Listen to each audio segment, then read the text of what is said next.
Alright, so here we're going to do the lab that is a demonstration of diffusion, and the experiment I'm setting up here is the one where we're going to put some of these dyes, methylene blue and potassium permanganate, into these wells of these auger plates.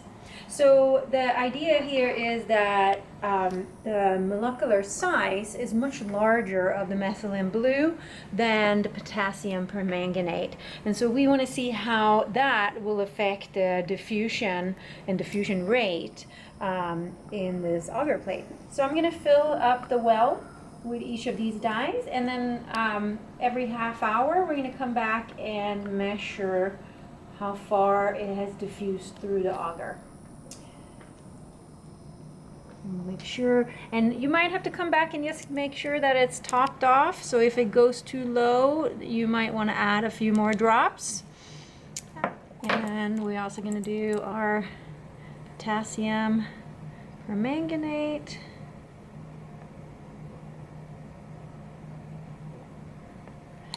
And when you measure after a half hour, of course, we're going to use the metric system, so we're going to use the millimeters or centimeters, and each time you want to measure from the edge of the well out to the edge of wherever the dye has diffused out to. So of course this is time 0 and it hasn't diffused at all, so our distance is going to be 0, and then we'll come back in a half hour.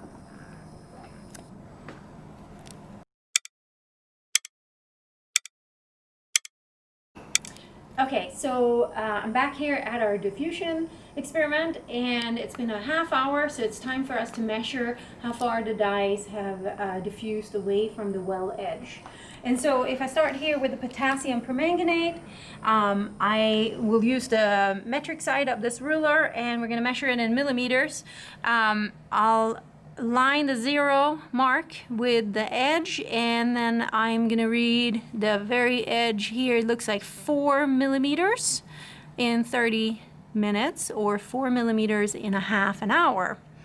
And then when we go over and look at the methylene blue, we can see that it looks like it's diffused about 2 millimeters out in a half hour, or 2 millimeters in 30 minutes. But your lab manual is asking you to calculate the rate. And so when you have a rate, you want to divide the distance with time. And so you have a half hour here, but you're going to actually report it as millimeters per hour. Just like if you're driving down the freeway, you're going to be talking about your speed, which is a rate. It's how far you drove over some time. And so it doesn't matter if you're driving 2 hours or just 20 minutes, you're still going to report the rate as per hour. And so that's what you're going to do here too. Even though you just waited 30 minutes, we're going to report it as how many millimeters per hour did it diffuse in the first half hour.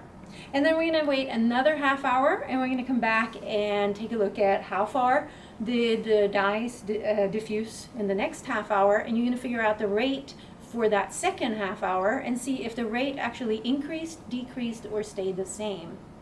All right.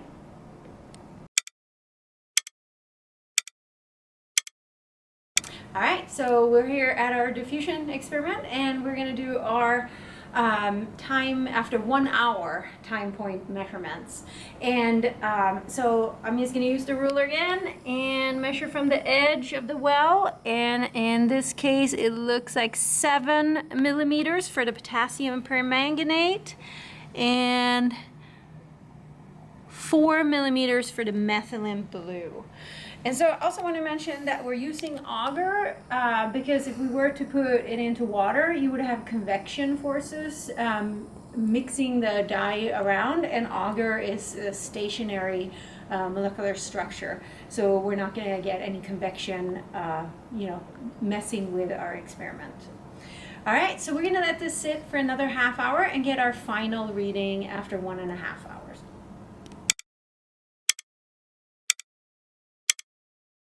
I'm back here for our last diffusion measurement. And so when we take a look at the potassium permanganate, it looks like only 7.5. And for our methylene blue, 4.5. So definitely looks like the rate of diffusion is slowing down, but it's for you to calculate exactly what that rate is.